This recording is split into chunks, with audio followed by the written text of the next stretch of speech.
The penthouse was silent. Manhattan was not. But Pietro De Luca didn't hear the city tonight. He heard only one thing, the ticking of the clock that told him she was late. Again. 2:47 a.m. He stood in the dim light of his living room, white shirt unbuttoned at the top, sleeves rolled to his elbows, a glass of whiskey untouched in his hand. The skyline glowed against the floor-to-ceiling windows, but his eyes weren't on the view. They were locked on the elevator doors at the far end of the hall. He shouldn't have cared. He shouldn't have been awake. He shouldn't have been this tense over someone who worked for him. But Ivy Bennett wasn't just someone. She had a laugh that slipped under his skin, a way of looking at him like she wasn't afraid of him at all.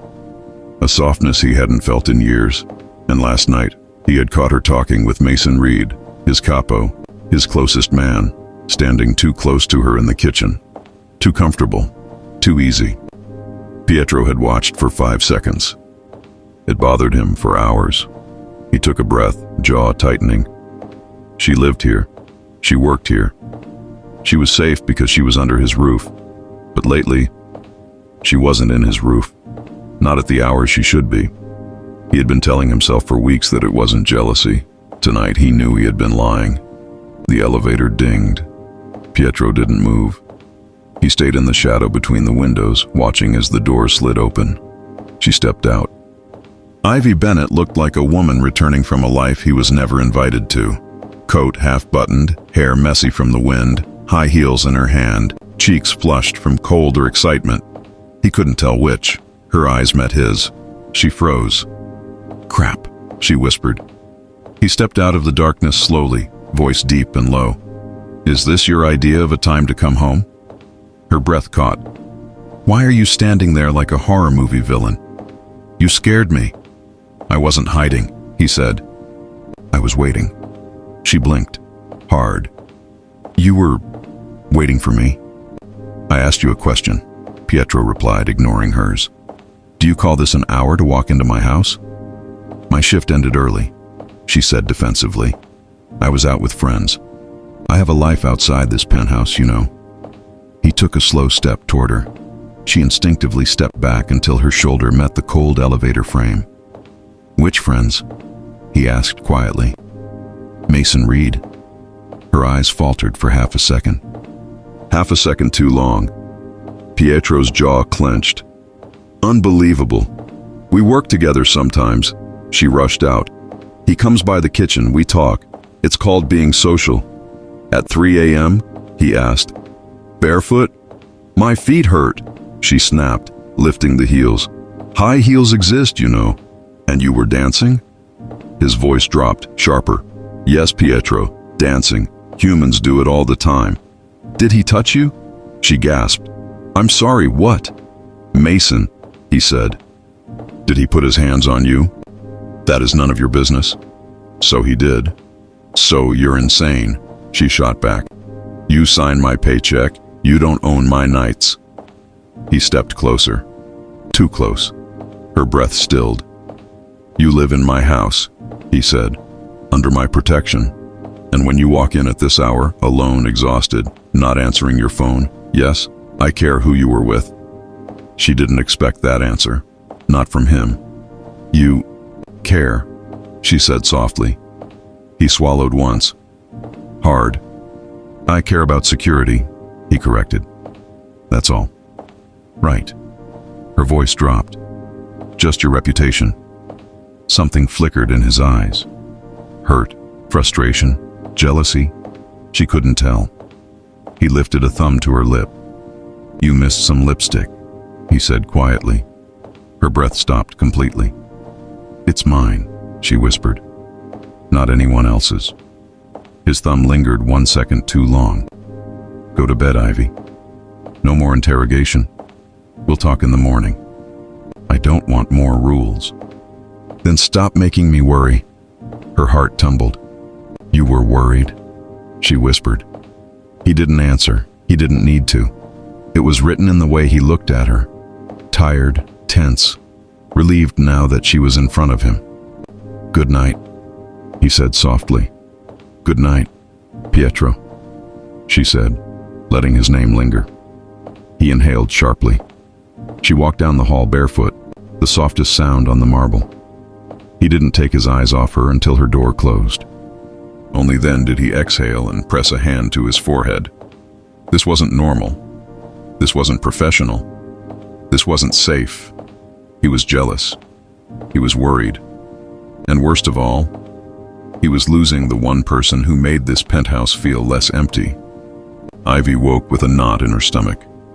The memory of Pietro waiting in the dark replayed in her mind. His voice, his stare, the way he said, "You scared me." She tried not to analyze it. She failed. Downstairs, she prepared coffee with trembling hands. The elevator dinged. She froze.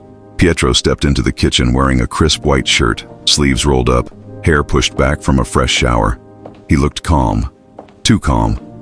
"Morning," she said, handing him a mug. "Morning." Their fingers brushed. Both pretended not to react. Both failed miserably.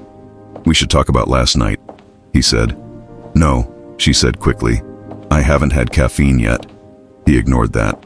"The rules stay." "Rules? I'm not 12. You can't come home at 3 a.m. without telling anyone. You don't own me. I'm not trying to." His eyes softened. "I'm trying to keep you safe." She swallowed hard. Before she could reply, the elevator dinged again. Mason Reed walked in like he owned the place, hair half-tied, wearing jeans and a smirk. "Morning, sunshine," he said to Ivy. Pietro's jaw flexed. "And morning to you too, boss," Mason added. "You look tense." "Leave," Pietro said. Mason bit into an apple, loudly. "No can do." "I need Ivy for a sec." "No, you don't." Mason blinked. "Whoa, possessive much?" Pietro glared. Mason leaned closer to Ivy. "So, tonight, need a ride to—" "Mason," Pietro snapped. "Outside." Mason raised his hands, amused. "Fine, fine. I'll go before you combust." He winked at Ivy and slipped out. Pietro set his mug down too hard. Ivy crossed her arms. What was that? He doesn't know his place. He was being friendly. He was being Mason. She laughed softly. "You're jealous." He looked offended. "I am not." "You kind of are." He took a slow breath, stepped toward her, eyes locked on hers. "Ivy, I didn't sleep last night." Her heartbeat jumped. "Because of you," he said quietly. "Because I didn't know where you were. Because I kept imagining the worst. Because—" He stopped. She waited. He didn't finish. Instead, he said, "Come to my office after breakfast. We're not done." "Oh, joy," she muttered. He almost smiled. Almost. She knocked. "Come in," he said. He wasn't behind his desk like usual. He was standing, hands in his pockets, tension heavy in his shoulders. "I overheard something," he said. "You and Mason." She groaned. "We were arguing about pastries." "I doubt that." "Pietro, Mason and I are not a thing." "Are you sure he knows that?" She rolled her eyes. "Men don't flirt with me."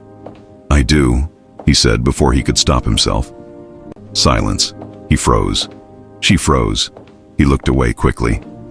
"That's not what I meant." "Yes, it was," she whispered. Their eyes met. Something shifted. "Ivy," he said quietly, "tell me what you're hiding." She swallowed. "Tonight. I'll tell you everything tonight." He exhaled slowly, relief flickering across his face. "Good," he murmured. "Just don't make me wait too long." Her cheeks warmed. He stepped closer, too close, lifting her chin gently. "And don't come home that late again," he whispered. "I can't. I don't want to worry like that." She stared at him, stunned by the honesty in his voice. "Why?" she asked. He didn't answer. Not with words, with his eyes, with the tension in his jaw, with the breath he didn't release until she stepped back. Will Ivy tell him the truth tonight? Why is Pietro losing control around her? And what is she hiding that could change everything between them?